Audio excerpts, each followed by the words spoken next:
Bismillahirrahmanirrahim. Assalamualaikum warahmatullahi wabarakatuh. Selamat pagi kakak soleh semuanya. Apa kabarnya hari ini? Alhamdulillah, tetap semangat. Luar biasa. Allahu Akbar. Nah, kakak soleh semuanya, selamat bertemu kembali di pembelajaran tematik Jilid 4E subtema 3 untuk muatan IPS. Kita coba meneruskan pembelajaran sebelumnya, yaitu mengidentifikasi kerajaan Hindu, Buddha, dan kerajaan Islam beserta peninggalan-peninggalannya. Tapi sebelum kita melanjutkan pembelajaran kita di pagi hari ini, mari sama-sama kita berdoa kepada Allah. Mudah-mudahan Allah menjadikan kita sebagai ulul albab, menjadikan kita orang-orang yang pintar, orang-orang yang pandai mengambil pelajaran dari setiap kejadian, pintar mengambil pelajaran dari ciptaan-ciptaan Allah, pintar mengambil pelajaran dari setiap kehidupan yang pernah terjadi. Kemudian kita juga mari berdoa kepada Allah, mudah-mudahan Allah memberikan kita ilmu yang bermanfaat dan Allah mudahkan kita untuk mengamalkan setiap ilmu yang Allah berikan kepada kita, setiap ilmu yang Allah titipkan kepada kita. Nah, kakak soleh semuanya, dari pembelajaran ini mudah-mudahan kita bisa atau lebih paham mengenai kerajaan-kerajaan yang bercorakan agama Hindu, Buddha, dan bercorakan Islam beserta peninggalan-peninggalannya. Manfaat-manfaat apa saja yang bisa kita ambil dari kerajaan-kerajaan dahulu yang pernah berjaya di Nusantara ini. Kakak soleh semuanya, Buya Hamka pernah berkata bahwa yang terpenting itu bukan pengalaman, tapi membaca kehidupan. Nah, dari sini kita bisa mengetahui bahwa salah satu pokok yang harus kita ketahui dari sejarah adalah pelajaran apa yang terkandung di dalam sejarah tersebut. Pelajaran apa yang bisa kita ambil, yang kita bisa manfaatkan sehingga kehidupan kita bisa menjadi lebih baik dari setiap kisah-kisah yang telah berlaku.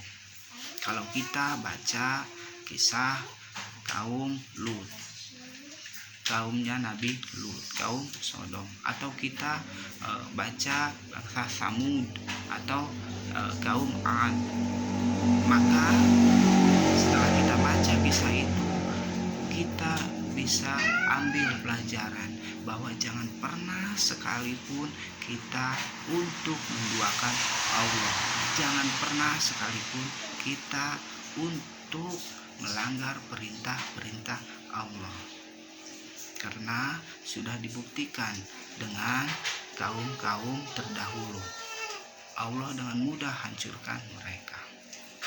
Nah, kalau kita kemudian baca kisah Ashabul Kahfi atau Ashabul Ukhdud, maka seyogianya kita bisa berperilaku bahwa dimanapun kita berada, kapanpun kita hidup, maka tauhid itu harus dijaga, bahwa Allah lah satu-satunya yang harus kita sembah, yang harus kita ibadahi.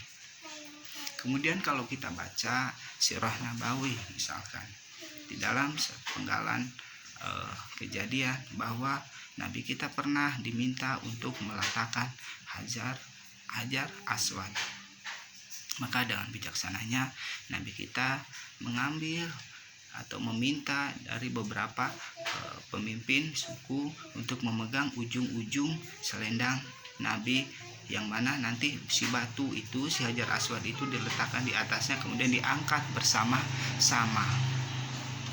Nah, dari sana kita juga bisa mengambil pelajaran apa? Setidaknya bahwa kebersamaan dalam kehidupan itu sangat penting. Gotong royong dalam kehidupan adalah suatu keniscayaan, suatu kepastian yang pasti akan dibutuhkan oleh kita sebagai makhluk sosial yang tidak bisa hidup sendiri.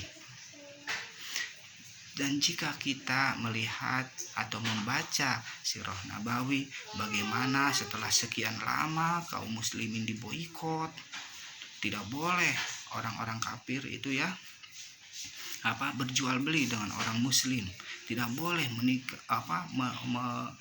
menghubungi, memberi, bahkan memberi makanan walaupun itu saudaranya, misalkan ya, saudara, tapi karena beda agama, tidak boleh dia memberi kaum muslim itu makanan. Begitu kelaparan, begitu susahnya kaum muslim Nabi saat itu. Sehingga pada suatu waktu, pada satu malam, datanglah utusan dari musyrikin Makkah itu ya, musyrikin Quraisy itu datang meminta kepada Nabi untuk bertukar. Ayo, kira-kira seperti itulah. Ayo Muhammad, kita gantian saja. Kamu menyembah Tuhan saya 1 tahun gitu ya. Kemudian saya juga nanti akan menyembah Tuhan kamu selama waktu yang sama. Tapi jawab Nabi apa? Lakum dinukum wa yadin, sebagaimana yang tercantum dalam surat Al-Kafirun. Nah, dari sana kita bisa mengambil pelajaran bahwa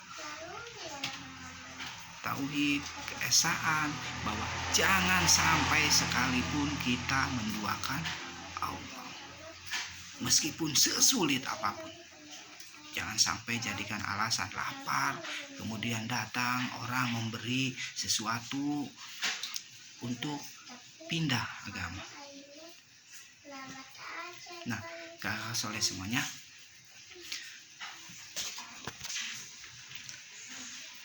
Indonesia kita yang hebat ini pun memiliki sejarah yang panjang yang bisa kita ambil pelajarannya. Bahkan jauh sebelum nama ini menjadi Indonesia, nama negara kita masih Hindia Belanda, atau bahkan jauh sebelum itu nama kepulauan-kepulauan kita masih disebut dengan Nusantara. Sudah berdiri kerajaan-kerajaan Hindu, Buddha, atau Islam yang pernah berjaya, yang bisa kita ambil manfaatnya sampai sekarang. Karena pengetahuan itu terus berkembang. Pengetahuan hari ini itu tidak terlepas dari pengetahuan sebelumnya. Kalau sekarang ada gadget canggih, sebelumnya pernah ada HP yang mungkin tidak secanggih sekarang. Sebelum ada HP, ada juga pager. Itu kan perkembangan ilmu pengetahuan yang tidak lepas dari pengetahuan sebelumnya. Sekali lagi Bapak ingatkan bahwa salah satu faktor penting dari sejarah adalah pelajaran apa yang bisa kita ambil dari sejarah yang pernah terjadi. Nusantara pun tidak lepas dari itu, dari perkembangan itu, termasuk perkembangan yang mengisi Nusantara ini, orang-orangnya.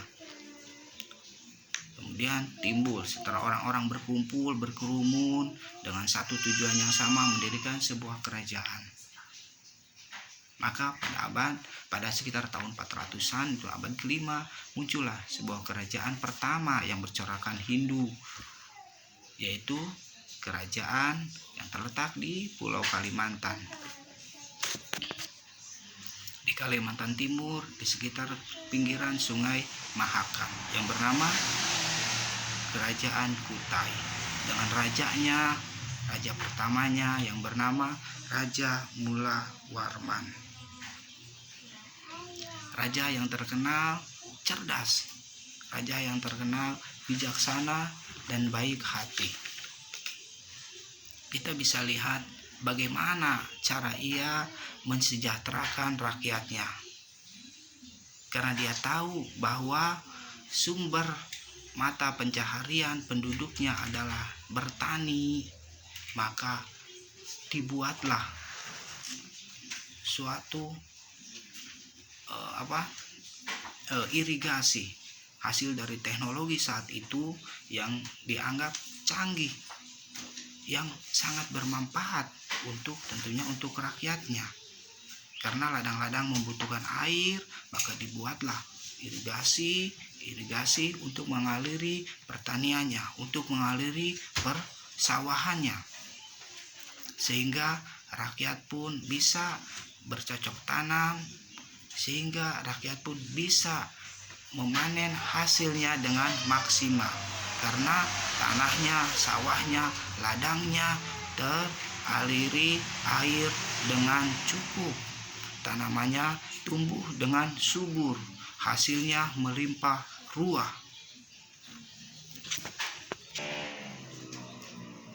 Di samping untuk mengaliri lahan pertanian, bahwa aliran air dari Sungai Mahakam pun dipergunakan untuk arus transportasi perniagaan,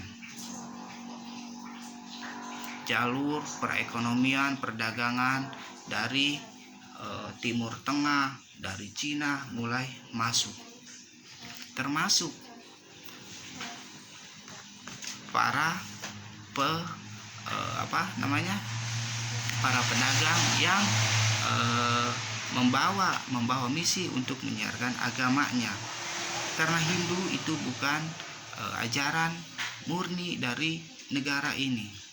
Hindu itu berasal dari India.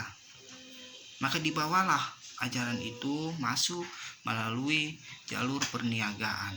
Orang-orang yang berniaga ke Nusantara, ke kita, sambil berniaga, sambil menyiarkan agamanya. Karena mereka anggap agama mereka itu baik, maka dicoba disebarkan.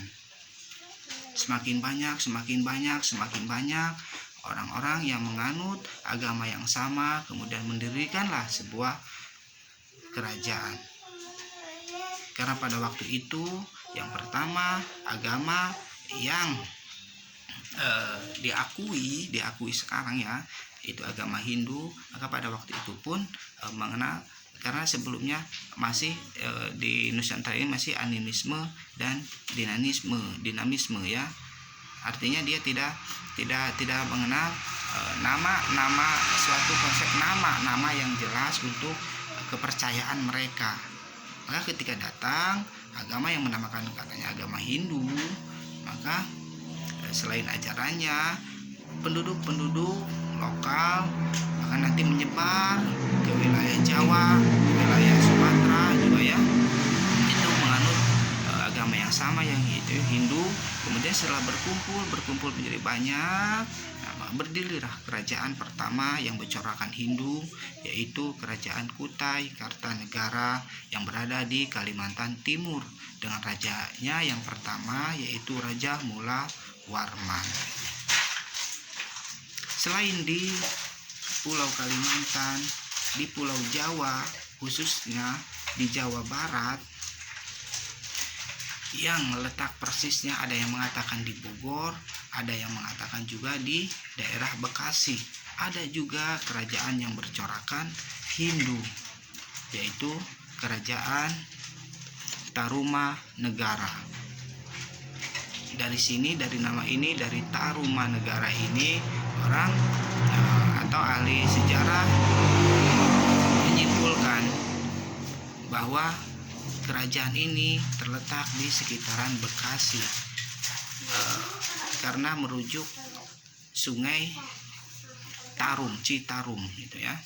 Maka dinamakan katanya Kerajaan Tarumanegara. Dan beberapa ahli sejarah yang lain mengatakan bahwa itu lebih persisnya di daerah Bogor, karena di sana pun terdapat sebuah prasasti batu tulis peninggalan kerajaan Hindu. Kerajaan Tarumanegara pun tidak jauh tahunnya, yaitu sekitar abad ke-5, dengan rajanya yang terkenal yaitu Raja Purnawarman. Raja Purnawarman pun tidak kalah cerdas dengan Raja Mulawarman. Dia sangat memperhatikan rakyatnya. Dia tahu bahwa rakyatnya itu kebanyakan atau hampir bisa dikatakan bahwa seluruh rakyatnya itu berprofesi sebagai petani. Maka dibuatlah irigasi-irigasi untuk mengaliri ladang-ladang, sawah-sawah, perkebunan, sehingga ladang-ladang para petani itu, sawah-sawah dan perkebunannya dapat teraliri air dengan baik, sehingga para petani bisa memanen hasil dengan maksimal. Rakyat hidup makmur, raja senang, sampai-sampai dikisahkan bahwa si Raja Purnawarman itu ya berterima kasih, bersyukur kepada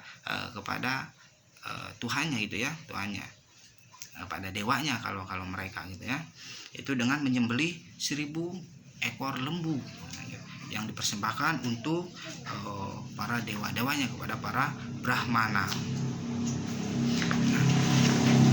Terus untuk selain di bidang pertanian, untuk meningkatkan dari sisi pendapatan negerinya, dari sisi pendapatan kerajaannya, rakyatnya, maka Raja Purnawarman pun menjalin hubungan perekonomian dengan dengan negeri-negeri para pedagang, dengan India, dengan Cina atau daerah timur tengah yang lainnya.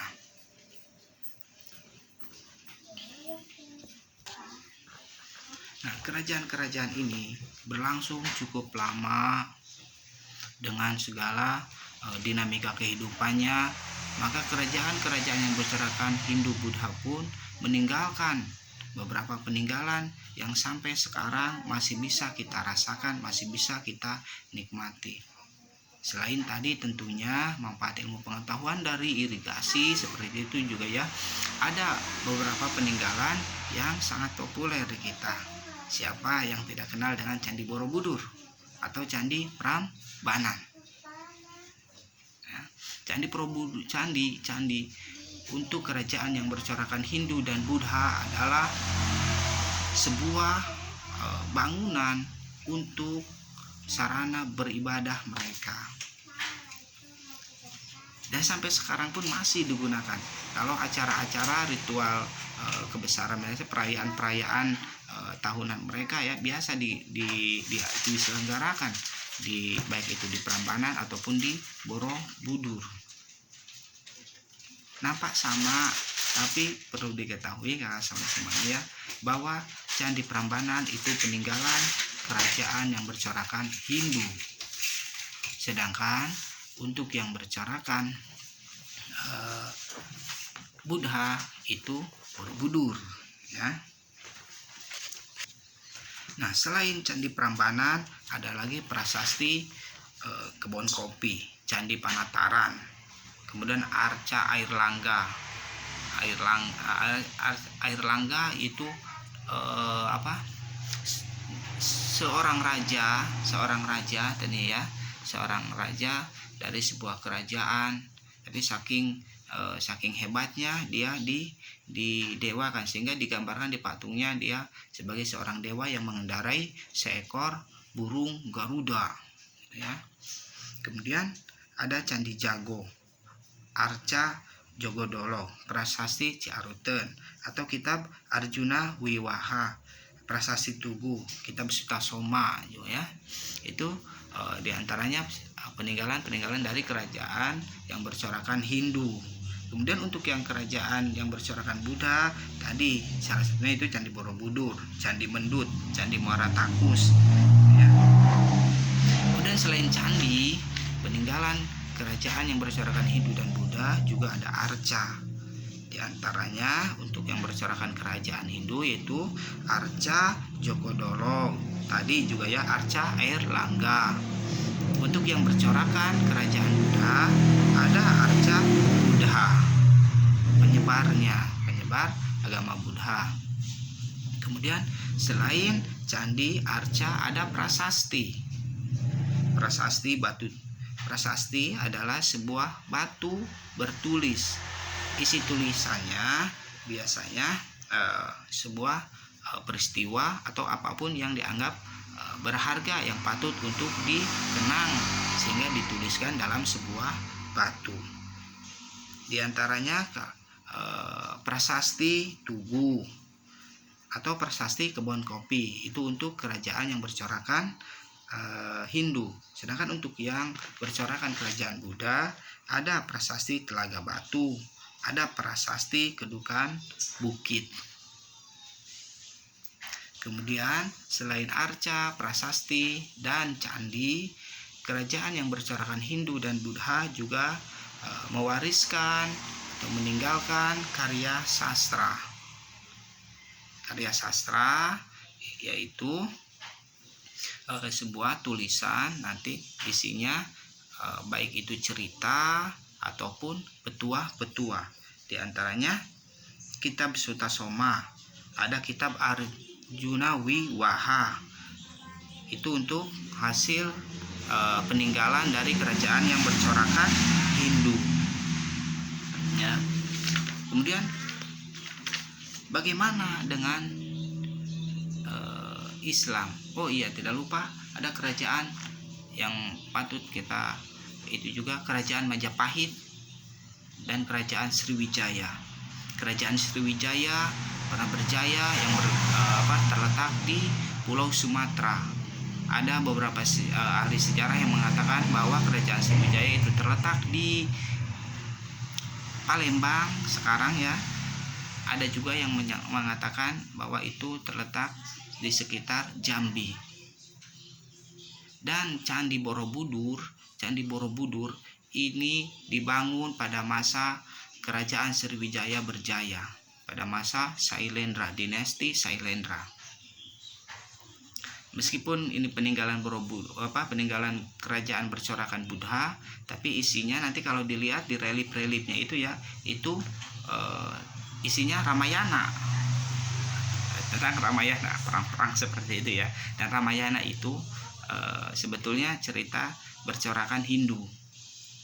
Jadi di sana ada akulturasi, karena pada kenyataannya ada beberapa kerajaan yang awalnya bercorakan agama Hindu, kemudian di tengah perjalanan perkembangannya, entah itu karena rajanya yang tadinya beragama Hindu kemudian meninggal, digantikan oleh rajanya raja yang lain yang beragamakan Buddha, sehingga biasanya umumnya agama warga itu ya, agama penduduk sekitar kerajaan itu ya, di bawah kerajaan itu biasanya dia sangat manut sekali kepada rajanya, sehingga ketika menitahkan, sang raja menitahkan untuk menganut, misalkan ayo kita jadi Buddha gitu ya, maka biasanya warganya pun banyak sekali yang ikut terhadap titah atau perintah rajanya itu. Nah, kemudian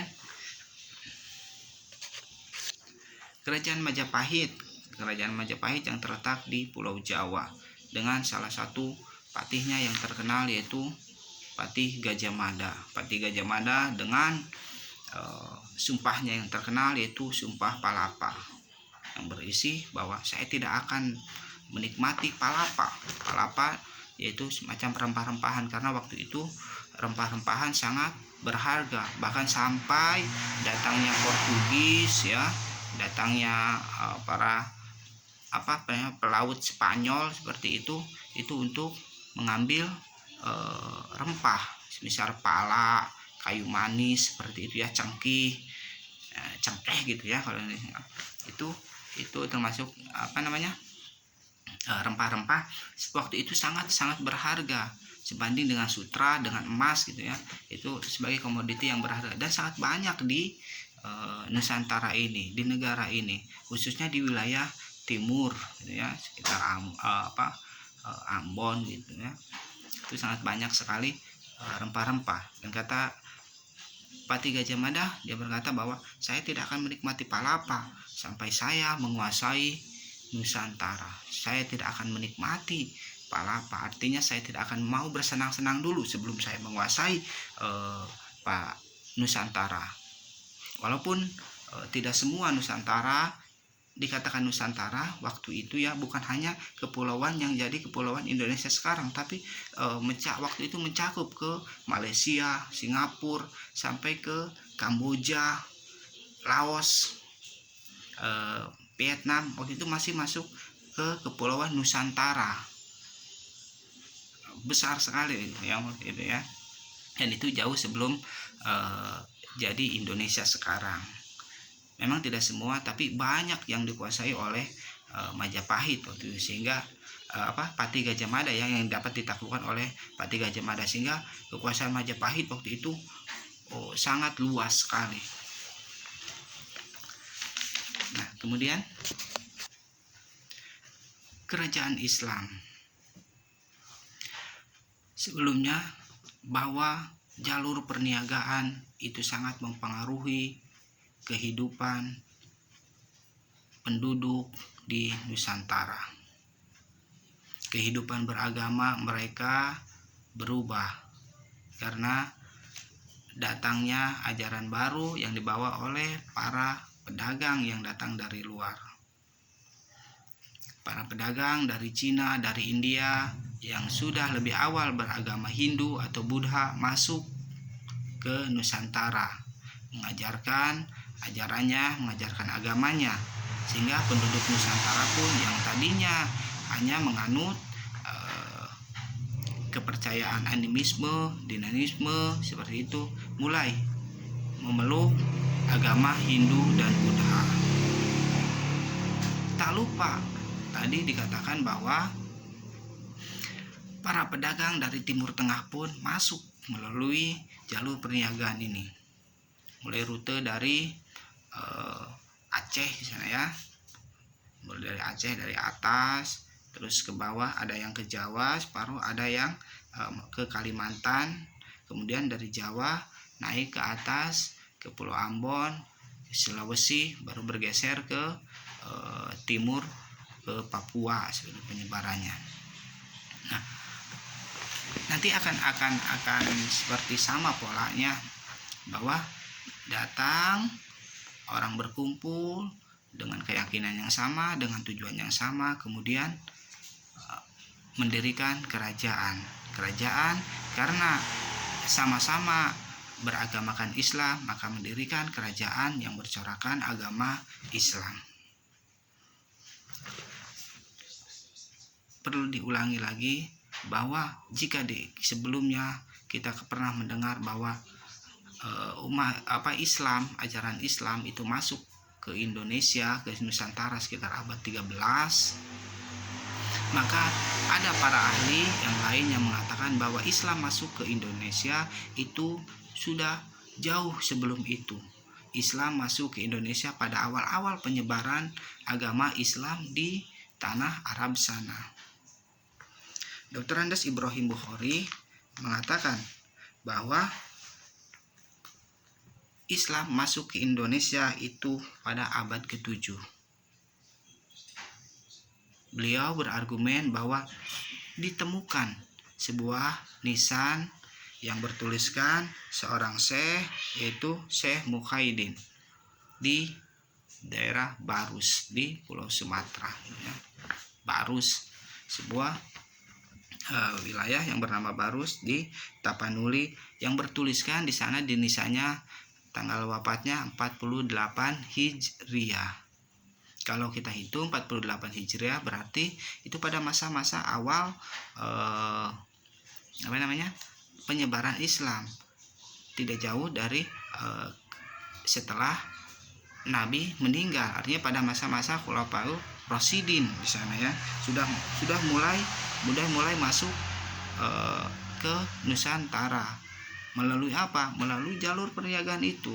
Baik itu disebarkan oleh para pendakwah utusan dari Khalifah Rasyidin ataupun dari yang sudah memeluk agama Islam yang kebetulan mereka sebagai pedagang, mulai masuk ke wilayah ujung Sumatera, Aceh sana ya, dan mulai menyebarkan agamanya.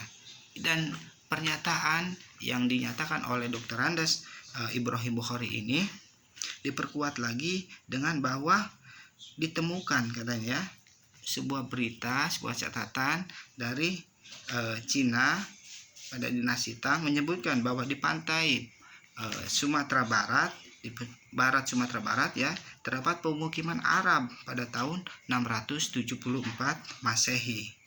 Dan kemungkinan besar katanya ini terletak di daerah Barus, yang mana tadi ditemukan sebuah nisan, sebuah kuburan dengan nisan yang bertuliskan seorang syekh yang bernama Syekh Muhyiddin, yang bertuliskan di sana pada nisannya 48 Hijriah.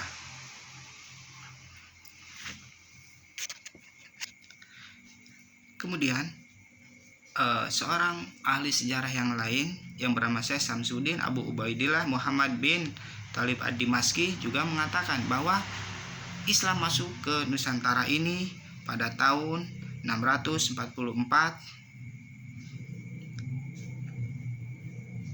Masehi atau pada tahun ke-30 Hijriah.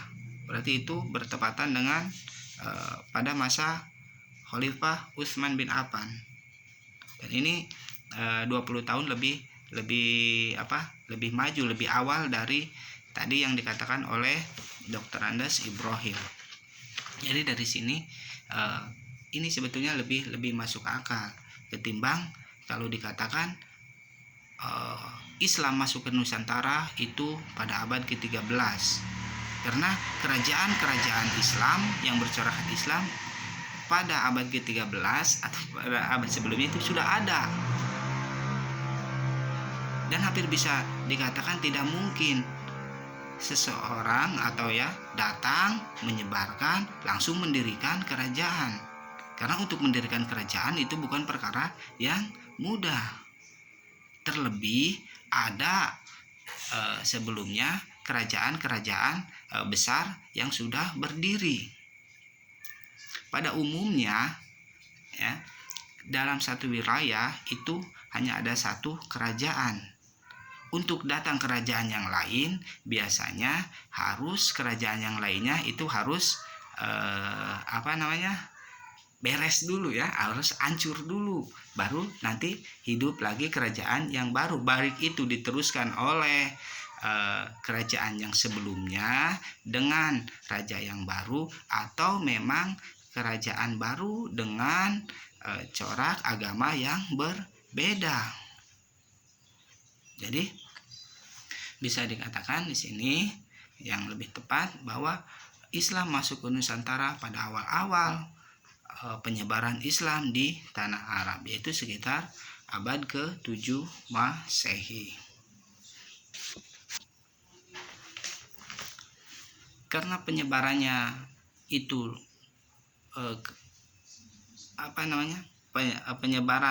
penyebaran ajaran itu berasal dari luar, maka jalur transportasi di sini sangat menentukan. Dan waktu itu jalur transportasi yang paling memungkinkan untuk dilalui untuk antar pulau, antar negara, atau antar benua, yaitu melalui jalur laut. Dari jalur laut, sebagian juga ketika masuk ke kepulauan-kepulauan di Nusantara ini ada yang melalui sungai-sungai besar, termasuk tadi yang digunakan oleh kerajaan Kutai Kartanegara. Nanti kerajaan Sriwijaya juga memanfaatkan sungai Musi. Kerajaan Kutai Kartanegara memanfaatkan sungai Sungai Mahakam, seperti itu ya. Nah, maka umumnya kehidupan itu lebih meriah, lebih semarak, lebih hidup di daerah-daerah yang daerah-daerah pesisir, daerah-daerah pinggiran sungai, seperti itu ya, atau daerah-daerah yang dekat dengan laut. Maka perkembangan agama pun biasanya dimulai dari situ, kemudian menyebar ke daerah pedalaman, ke daerah pegunungan. Kalau kita lihat rutenya, rute perdagangan dan penyebaran agama Islam itu mulai dari ujung Aceh di barat sana ya, itu dari daerah Aceh, kemudian turun ke bawah Sumatera Barat seperti itu, Lampung, kemudian ada sebagian yang turun ke Jawa, dan sebagian ada yang menyeberang ke Pulau Kalimantan. Dari Pulau Jawa nanti bergeser ke tengah, ke timur, ada yang ke Bali, ada yang naik ke atas ke ke Ambon seperti itu ya, ke Maluku, Kepulauan Maluku, ada yang nanti ke Sulawesi, ke Makassar, ada yang nanti menyebar lagi ke timur ke Papua. Nah, dari sini kerajaan mulai berkumpul, kemudian mulai mendirikan kerajaan. Maka kita akan mendapati terdapat kerajaan Islam yang sangat banyak sekali. Di antaranya itu kerajaan Samudra Pasai, kemudian kerajaan Aceh.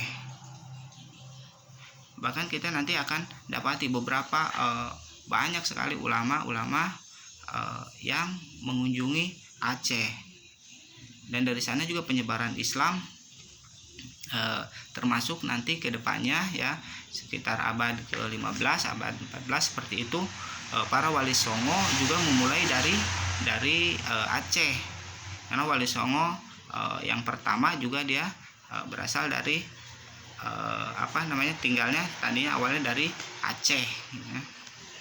Kemudian selain kerajaan Samudra Pasai, kerajaan Aceh, kita dapati juga di daerah Jawa itu kerajaan Demak, kerajaan yang besar sekali, termasuk nanti penaklukan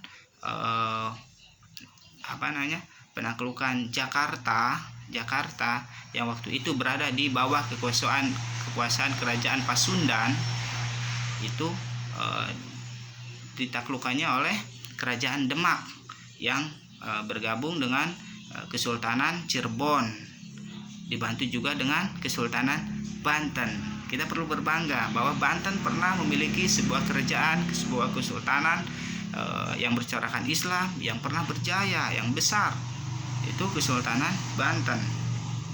Kemudian selain kerajaan Demak, kerajaan Kesultanan Cirebon, Kesultanan Banten, ada juga kerajaan Mataram Islam, kerajaan Ternate Tidore yang berada di Maluku gitu ya. Kemudian dan kerajaan Goa.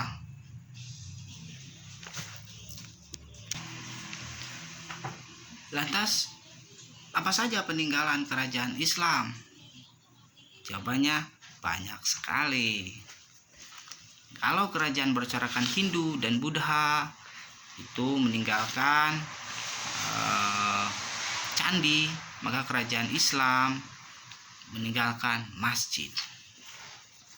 Ada Masjid Baitur Rahman Aceh yang sampai sekarang berdiri megah ya, di Banda Aceh sana ya. Kemudian ada Masjid Agung Demak, ada Masjid Raya Medan walaupun sekarang banyak yang beragama bukan Islam, selain Islam, pada awalnya itu sangat kuat sekali. Kerajaan Delhi itu kerajaan Islam dulunya. Hanya memang di pertengahan perjalanannya bahwa masuklah para misionaris ya untuk menyebarkan agama Islam, agama Kristen di sana, sehingga sekarang beberapa daerah yang masuk ke provinsi Sumatera Utara gitu ya menganut agama Kristen. Dulunya kerajaan Islam sempat berjaya di sana. Kerajaan Delhi itu kerajaan yang sangat disegani. Nah, makanya peninggalannya pun terlihat sangat megah sekali. Nanti kalau kakak soleh semuanya berkesempatan atau bisa searching lihat Masjid Raya Medan. Kemudian masjid apa lagi? Nah, Masjid Agung Banten. ya, yang berada di mana? Di Banten Lama nih. Nanti kalau kakak soleh semuanya berkesempatan jalan-jalan ke sana, maka di sana nanti akan luar biasa sekali. Nanti ada Masjid Agung di sana, di belakangnya ada kayak kolam-kolam pemandian gitu ya. Kemudian Kesultanan Banten itu sempat berpindah tempat, pusat kerajaannya ya. Ada yang di Banten Lama, kemudian yang awalnya bukan di Banten Lama. Jadi pas saat Sultan Hasanuddin ya, itu di daerah apa sih lupa ya. Tapi nanti pas ketika anaknya yang meneruskan, yaitu Sultan Tirtayasa itu ya, itu berpindah. Nanti akan dapat juga peninggalannya. Selain irigasi juga ada Sibangking gitu ya, pemakaman waktu itu. Kemudian Sibangking nanti boleh lihat-lihat, kemudian searching. Dan ingat tujuannya apa? Mengambil pelajaran yang terkandung di dalamnya. Nah, kemudian ada selain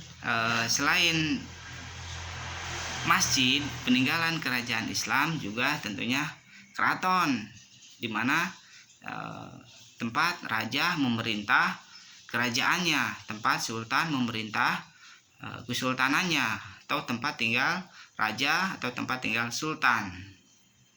Nah, keraton yang sekarang masih ini ya, ada keraton di Yogyakarta, ada Istana Maimun di mana? Di Medan, atau dan sekarang masih ada beberapa yang itu kesultanan, misal di daerah mana namanya, daerah Sumatera gitu ya, itu masih itu menggunakan adat itu masih ada, sehingga sampai sekarang gelar-gelarnya pun biasanya gelar-gelar kehormatan masih diberikan untuk kesultanan atau untuk kerajaan oleh kerajaan. Kemudian selain masjid, keraton, peninggalan dari kerajaan Islam yaitu karya sastra. Kita akan dapati hikayat, syair Islam, dan suluk. Hikayat adalah catatan cerita atau dongeng yang pelaku utamanya adalah tokoh sejarah Islam. Contohnya hikayat Amir Hamzah. Isinya tentang keberaniannya dalam menaklukkan Portugis dari Malaka. Tadi Portugis atau negara yang lainnya itu ke Spanyol, termasuk itu juga Portugis kerajaan ya, Spanyol juga kerajaan. Di sini datang berlomba-lomba ke Nusantara ini untuk mengambil rempah-rempahnya. Kemudian ada lagi syair Islam, yaitu syair yang berisikan tentang ajaran-ajaran Islam. Contohnya syair Siak Sri Indrapura yang menceritakan silsilah keturunan Raja Siak, syair Perang Banjarmasin, ya, kemudian syair Ikan Terubuk. Dan selain hikayat dan juga syair Islam, ada lagi suluk. Suluk yaitu karya sastra Islam yang berisi ajaran-ajaran tasawuf, bagaimana cara mendekatkan diri kepada Allah. Salah satunya yang sampai sekarang ada yaitu suluk karya Sunan Bonang, masih sering dilakukan biasanya oleh penyanyi Bapak Opik gitu ya, oleh Opik Tombo Hati itu. Kemudian selain tulisan karya sastra, masjid atau keraton, kerajaan Islam juga meninggalkan warisan dari sisi seni budaya, diantaranya itu gamelan dan wayang kulit. Walaupun gamelan dan wayang kulit itu bukan berasal dari Islam, tapi lebih ke memang dari pribumi, dari hasil dari kreasi penduduk lokal, penduduk Indonesia asli ya, penduduk Nusantara.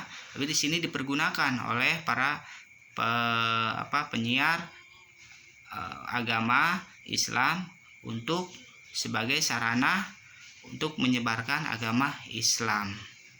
Kalau dulunya wayang kulit hanya cerita tentang dewa-dewa, misalkan ya, cerita tentang pahlawan-pahlawan perjuangan-perjuangan para dewa-dewa seperti itu ya, maka ketika datang penyiar agama Islam, maka diganti ceritanya menjadi cerita-cerita ajaran agama Islam. Nah, dan warisan yang terpenting dari kerajaan Islam itu adalah ajaran Islamnya itu sendiri.